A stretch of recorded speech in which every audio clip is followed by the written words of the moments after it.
Sir sir మీరు అర్జెంటుగా రావాలి సార్. ఎక్కడికి? అదే సార్, చిట్టు తల్లి ఆఫీస్కి వచ్చి మిమ్మల్ని తీసుకురమని ఒకటే గొడవ చేసేసింది సార్. ఎలాగో నచ్చ చెప్పి ఇంటికి పంపించాను.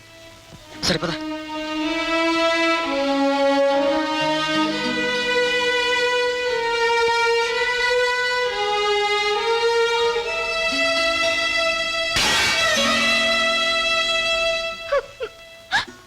చిట్టు తల్లి ఏమైంది? ఏమైందా రండి చెప్తాను. నన్ను ఇంట్లో పడేగానే సరిపోయిందా? మీ గొడవ మీదే నా గురించి ఎవరు పట్టించుకుంటారు? అమ్మా సీతామహాలక్ష్మి దయచేయండి. ఏమిటండి అలా చూస్తున్నారు? మా ఆఫీసర్ గారు ఉన్నట్టు చెప్తారు. అబ్బా ఎన్ని ప్రశ్నలు వేసి చంపేసిందో బాబు. ఏమండి మా ఆయన పేరు అప్పారావే కదండి? అవును. ఈ విషయం ఆవిడ గారికి చెప్పండి. మరండి మెళ్ళో తాళ్ళు ఎందుకు కట్టలేదని అడిగిందండి. రోజు రాత్రి రంపాలు పెట్టేస్తుంది. నేను భరించలేను బాబు. ఏమండి నాకు బాబు పుడితే ఆ బాబుకి నాన్న అప్పారావే కదండి? అవునమ్మా. ఏమ్మా ఇప్పుడు నీ అనుమానం తీరిందా? ఆఫీసర్ గారు అప్పారావు తీసుకొస్తారు. అప్పారావు వస్తే గొడవ వద్ది అంతే. చూడమ్మా, జీవితం మీద రాళ్ళు వేయటం సులువు, కానీ జీవితాన్ని నిలబెట్టడం కష్టం. చేతనైతే సహాయం చేయండి, లేదా ఆవిడ మానాన్ని ఆవిడ వదిలేయండి ప్లీజ్. ఏట్రా 2 రూపాయలు ఇస్తే అలా చూస్తావేట్రా? చాలు చాలే, సామాన్ లాభలేటు. ఏంటమ్మా ఇలా చెప్పా చేయకుండా వచ్చేసారు? అదేటే ఎందుకు వచ్చారా? వెనకెళ్ళిపోమన్నట్టుంది నీ పలకరింపు. మేము రావడం ఇట్టం లేదా? అదే లేదు, చెప్తే నేనే స్టేషన్కి వచ్చేదాన్ని కదా. రండి. నన్ను ఏంటమ్మా చిక్కిపోయావు? ఏం లేదు, నువ్వు లోపల నువ్వు నడే. అద్దె బాగా ఎక్కువే గాని ఇల్లు దర్జాగా ఉంది. సామాన్లతో కూడా ఇచ్చేశారు. గోరింకేదే? గోరింకా మేకేస్తుంది, ఎగిరిపోయిందమ్మా. రండి లోపలికి రండి.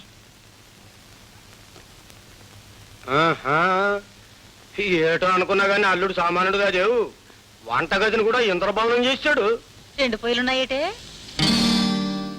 అమ్మా ప్రయాణం చేసి అలసిపోయినట్టున్నారు. తలంతా మట్టి మట్టిగా ఉంది. వెళ్ళి తలండి పోసుకో. తానాలు కదా ఎక్కడ? ఇదిగో ఇటుంది. నాన్న తలంతా మట్టేనమ్మా.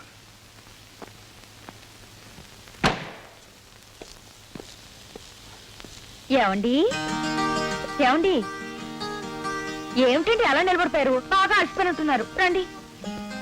అబ్బా ఏం ఆఫీసో ఏమిటో బాబు, రాత్రి బాళ్ళు కష్టపెట్టేస్తున్నారు. ఏంటండి అలా చూస్తున్నారు? అబ్బా కూర్చోండి. పొద్దున్నే అమ్మా నాన్న రాగానే మిమ్మల్ని అడిగారు.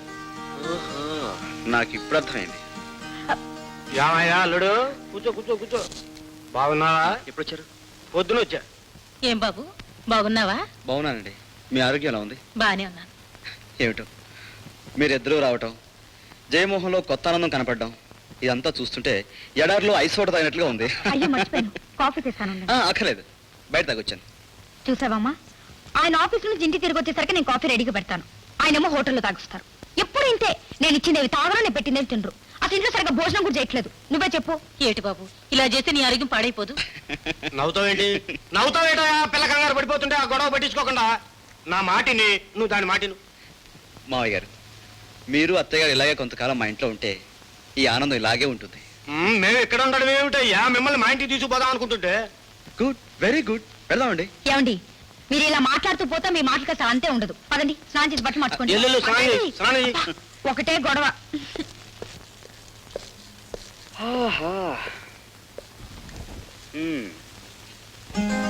జయ కాస్త బూట్లు తీ.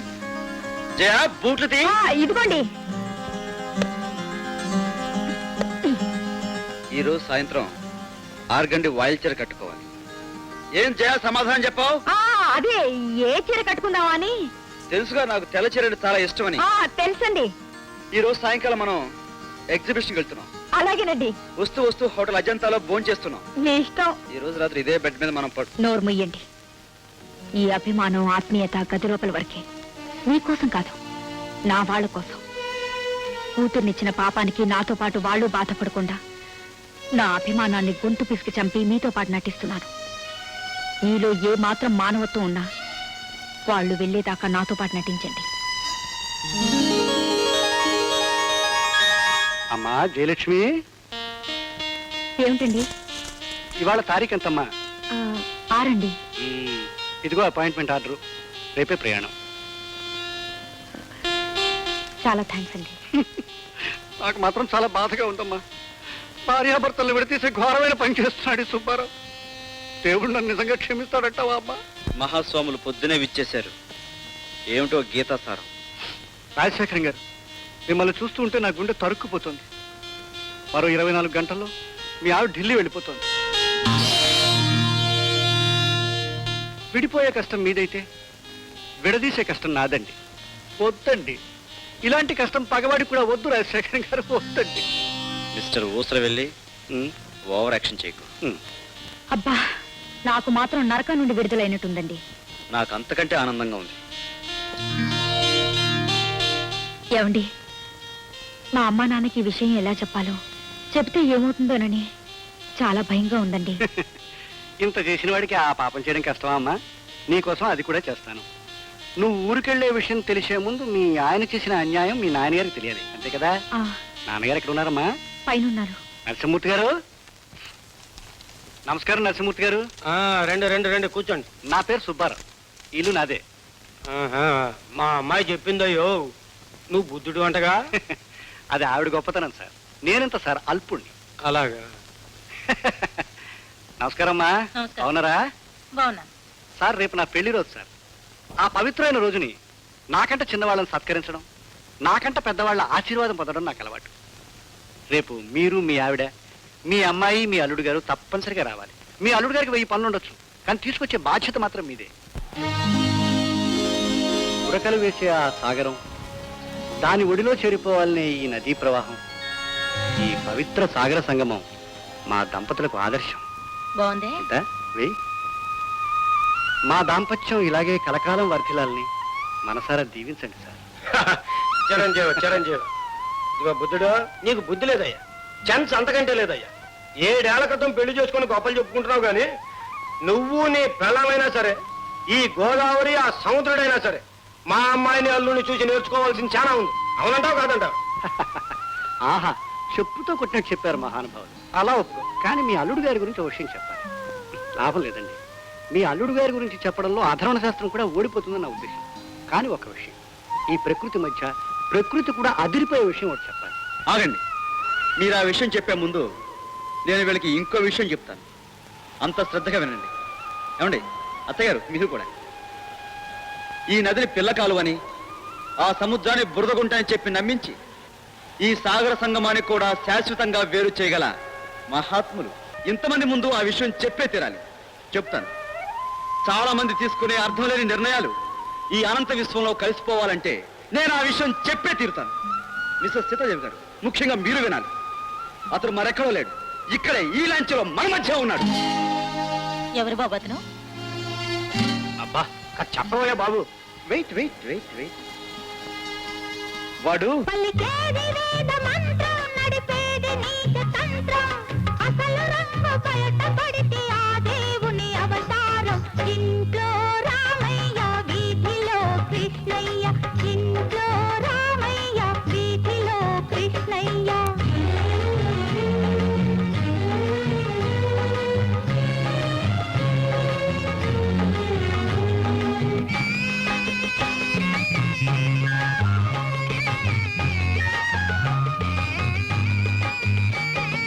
పురుషులెందరో పుణ్య పురుషులేమో కొందరే, జీవులెందరో ధన్య జీవులేమో కొందరే.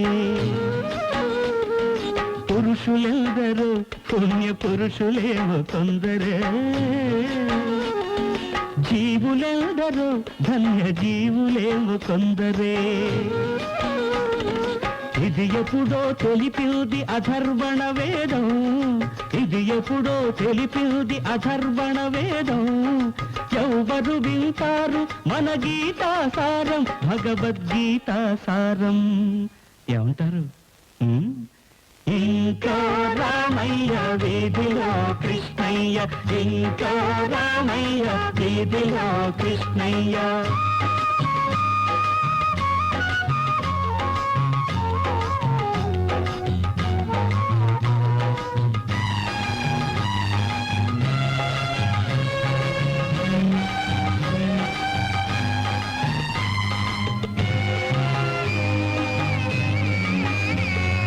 మేకతో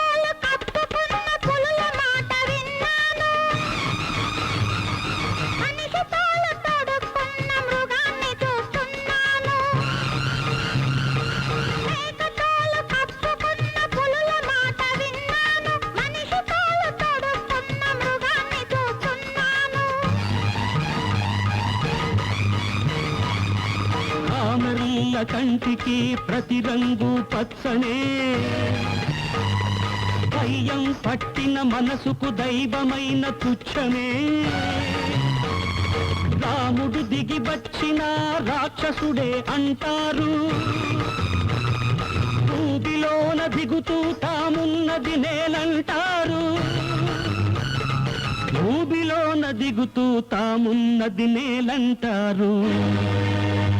పలికేది వేద మంత్రం, నడిపేది నీచతంత్రం, అసలు రంగు బయటపడితే ఆ దేవుని అవతారం. ఇంట్లో రామయ్య వీధిలో కృష్ణయ్య, ఇంట్లో రామయ్య వీధిలో కృష్ణయ్య.